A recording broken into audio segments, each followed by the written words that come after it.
안녕하세요. 사랑하는 나그네 교회 여러분, 그리고 하나님의 말씀을 기쁨으로 읽어가는 그리스도의 형제 자매된 교회 여러분, 오늘 우리가 주목해서 읽을 주의 말씀은 민수기 31장입니다.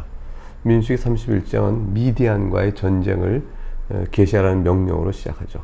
하나님께서 모세에게 명령하시고 모세가 이스라엘에게 명령하는 단계를 거쳐서 전쟁 출전을 명하게 되어집니다. 1절 여호와께서 모세에게 말씀하여 이르시되 2절 이스라엘 자손의 원수를 미디안에게 갚아라. 그 후에 네가 네 조상에게로 돌아가리라. 미디안은 이스라엘로 하여금 우상을 섬겨 음행하도록 이끌어 결국 하나님의 진노를 사게 해서 연병으로 24,000명이나 죽는 비참한 결과를 낳게 한 원인자죠. 이스라엘 자손의 원수예요. 따라서 미디안은 원수라 이렇게 말씀하셨습니다. 이들은 이제 모압인들과 결탁해서 이스라엘 백성을 저주하려고 했고 결국 이스라엘과 하나님을 영적으로 분리시켜서 하나님의 저주를 받도록 하는 그런 계책을 도모했죠. 이러한 일들을 하고 난 미디안을 향하여 하나님께서 모세에게 말씀해 이르시기를 그들에게 원수를 갚으라 하고 말씀하셨습니다. 그리고 그 후에 네가 네 조상에게로 돌아가자 이렇게 말씀하셨죠. 이제 네 조상에게 그에 돌아가는 것은 미디안과의 싸움에서 네가 승리를 거둔 후에 그런 뒤에 너는 열조에게로 돌아갈 것이다. 세상을 떠나게 될 것이라는 말씀이 되어지겠습니다. 모세가 이제 출전을 명령합니다. 3절 모세가 백성에게 말하여 이르되 너와 함께 있는 사람들 가운데서 전쟁에 나갈 사람들을 무장시키고 미디안을 치러 보내어 여호와의 원수를 갚되 이스라엘 모든 지파에게 각 지파에서 1,000명씩을 전쟁에 보낼지니라 하며 각 지파에서 1,000명씩 이스라엘 100만 명 중에서 12,000명을 택하여 무장을 시킨지라. 12지파니까 1,000명씩 하면은 12,000명이 되겠습니다. 모세가 각 지파에 1,000명씩 싸움에 보내되 제사장 엘르아살의 아들 비느하스에게 송수의 기구와 신호 나팔을 들려서 그들과 함께 전쟁에 보내매 전쟁에 강한 무기를 가진 용사만 보낸 게 아니고 제사장 비느하스도 같이 보냅니다. 근데 손에 들린 게 송수 기구와 신호 나팔이었습니다. 이 성소기구는 가운데 성소에 쓰는 여러 거룩한 물품 가운데 어느 것인지는 모릅니다. 하지만 거룩하게 구별된 성소의 물건을 들고 전쟁에 나가게 하셨다. 이것은 이 전쟁이 하나님께서 함께 하시는 전쟁이라는 사실을 보여주는 것이죠. 신호 나팔을 들리신 것은 제사장이 부는 신호 나팔을 통해서 하나님의 명령과 인도하심을 보이겠다고 말씀하신 것에 대한 실천이죠. 예컨대 민수기 10장 9절에 가게 되면 또 너희 땅에서 너희가 자기를 압박하는 대적을 치러 나갈 때 나팔을 크게 불지니 전쟁을 이렇게 하러 갈 때죠. 지금 바로 그런 때입니다. 그리하면 너희 하나님 여호와가 너희를 기억하고 너희를 너희 대적에서 구원하시리라. 이런 말씀을 주신 적이 있습니다. 자, 그렇게 해서 비느하스는 송수의 기와 신호 나팔을 탁 들고 전쟁에 참여하고 각 지파의 1,000명씩 12,000명이 전쟁에 나가게 됐습니다. 자, 과연 전쟁의 결과는 어떻게 될까요? 7절을 보니까 그들이 여호와께서 모세에게 명령하신 대로 미디안을 쳐서 남자를 다 죽였고 죽인 자 외에 미디안의 5 왕을 죽였으니 미디안의 왕들은 에위와 레겜과 수르와 후르와 레바이며 또 부올의 아들 발람을 칼로 죽였더라. 전쟁은 승리로 끝납니다. 하나님께서 명령하신 대로 과연 미디안을 쳤더니 남자를 다 죽였다. 남자를 다 죽였다. 그뿐 아니라 미디안의 5 왕을 죽였다. 이게 완전히 철저한 승리를 보여주는 것이죠. 이 5 왕은 시온 왕의 방백들이에요. 시온이 이제 미디안 땅을 점령해서 이들 방백에 죽어서 다스리도록 했었죠. 발람이 여기서 왜 나오는가? 발람은 이제 자기 고향 메타소포니아로 돌아가지 않았어요. 돌아가지 않고 여기 남아서 계속 모압왕 발락에 도와서 계책으로 이스라엘을 멸망시킬 방법을 찾아내고 있었습니다. 그 메소포타미아로 돌아가야 될 이 발람이 여기 남아서 악한 계책을 꾸미다가 지금 이와 같이 미디안을 칠 때 이도 죽게 된 것입니다. 발람은 하나님께 저주를 행하지 못하게 하시고 하나님께 주신 말씀대로 이스라엘을 축복하도록 하여 사실 우리가 알듯이 발람은 모압왕 발락의 기대와는 달리 이 무당 발람이 자기 입을 통해서 이스라엘을 축복했습니다. 그러나 실제로 이 무당 발람은 하나님의 백성인 이스라엘 저주하여 파멸시키를 원하는 모압왕 발락의 요청에 응해서 계략을 꾸민 것이죠. 영적 타락을 있도록 도모한 자였습니다. 이 거짓 선지자였던 것이죠. 겉으로는 말로는 하나님의 말씀을 받아 이스라엘을 축복했으나 속으로는 계속 악한 꾀를 갖고 있었던 자. 그게 무당 발람입니다. 신약 성경의 수에 따라서 발람을 이런 특징 때문에 거짓 선지자의 대표적인 모습으로 지적하고 있습니다. 구절을 보게 되면 이스라엘 자손이 미디안 부녀들과 그의 아이들을 사로잡고 그들의 가축과 양떼와 재물을 다 탈취하고 10절 그들이 거처하는 성읍들과 촌락을 다 불사르고 탈취한 것, 노력한 것, 사람과 짐승을 다 빼앗으니라. 그들이 사로잡은 자와 노력한 것과 탈취한 것을 가지고 여리고 맞은편 요단 강가 모압 평지의 진영에 이르러 모세와 제사장 엘르아살과 이스라엘 자손의 회중에게로 나오니라. 자, 이렇게 해서 이제 전쟁의 승리에 대한 내용이 쭉 설명이 됐습니다. 이런 승리로 인해서 전쟁에 참여한 자들이, 이 군사들이 다시 이제 본진으로 돌아올 때 얼마나 대대적인 개선 장군으로서의 그 영광을 누리고 또 환영을 받을까요? 그런데 문제가 하나가 발생했습니다. 13절에 가니까 모세와 제사장 엘르아살과 회중의 지도자들이 다 진영 밖에 나가서 영접하다가 아직 진영에 들어오지 못해요. 전쟁에 나가서 시체를 보고 피를 받기 때문에 이들은 나중에 보게 되지만 진영으로 들어오게 되는 정결의 예식을 해야 들어올 수가 있었습니다. 이건 앞에서 우리가 하나님의 계명과 율법을 보면서 다 살펴봤던 내용이죠. 그렇게 하도록 하셨잖아요.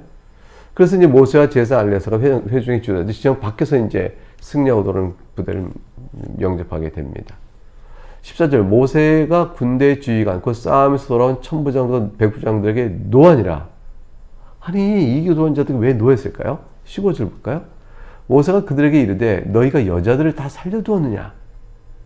16절 보라 이들이 발람의 꾀를 따라 이스라엘 자손을 부올의 사건에서 여호와 앞에 범죄하게 하여 여호와의 회중 가운데 연병이 일어나게 하였느니라.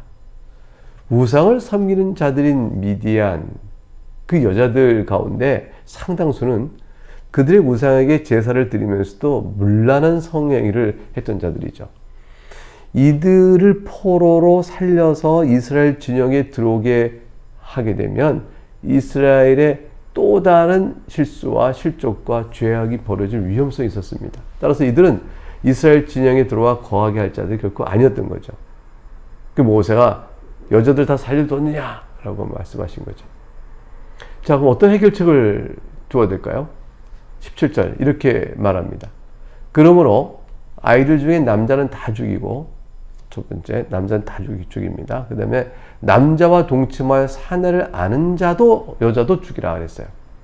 18절 그런데 남자와 동침하지 아니하여 사내를 알지 못하는 여자들은 다 너희를 위하여 살둘 것이라. 지금 포로를 끌려온 남자와 여자들 가운데서 남자는 다 죽이는 거예요. 아이라 할지라도 남자는 다 죽여요. 그러면 여자만 남겠죠.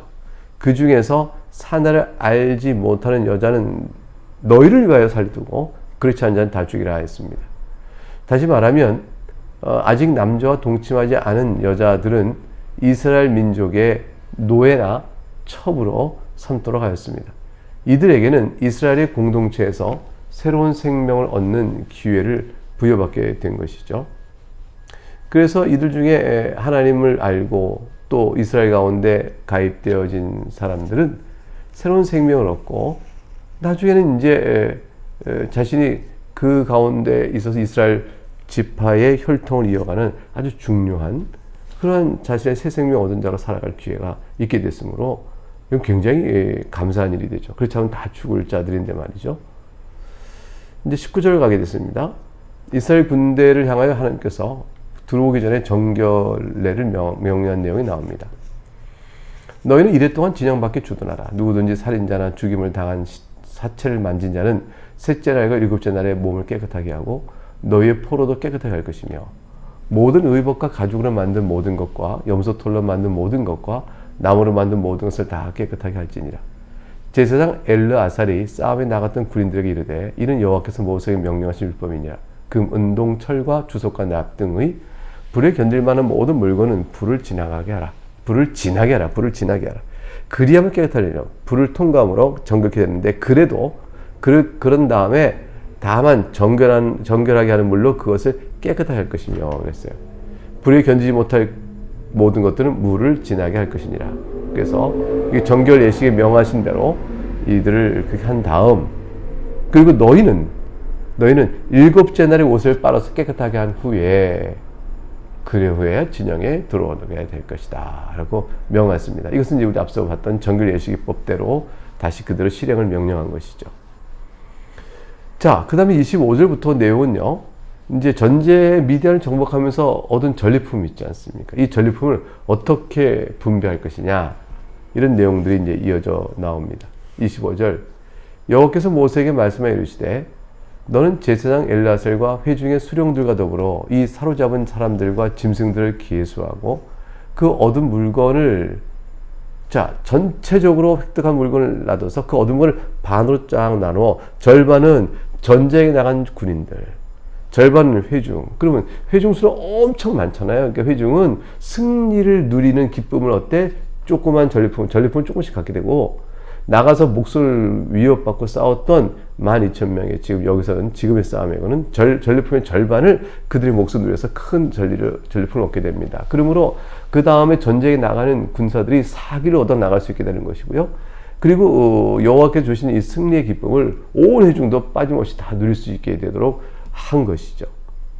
28절, 전쟁에 나갔던 군인들은 사람이나 소나 나귀나 양떼의 500분의 1을 여호와께 드릴지니라.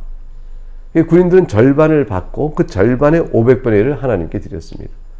곧 다시 말하면 29절에 그걸 설명합니다. 이를 그들의 절반에서 가져다, 그들이 받은 절반에서 500분의 1을 가져다가 여호와의 거제로 제사장 엘르아살에게 주고, 그러니까 사람이나 소나 나귀나 양떼의 500분의 1을 그들이 여호와 제사장 엘르아살에게 줄 때 이걸 죽이지 않고 거제니까 들었다 놓는 거 아니에요? 그러니까 그렇게 하여 제사장 엘르아살에게 주니까 엘르아살은 그것을 받음으로 또 자신이 전쟁의 승리의 기쁨을 누릴 수가 있게 되어지는 것이죠. 여기서 사람의 500분의 1을 준다. 이거 참 말이 이상하잖아요. 소나 나귀나 양떼 500분의 1. 근데 사람은 여자가 말하죠. 살려둔 여자들이죠. 30절.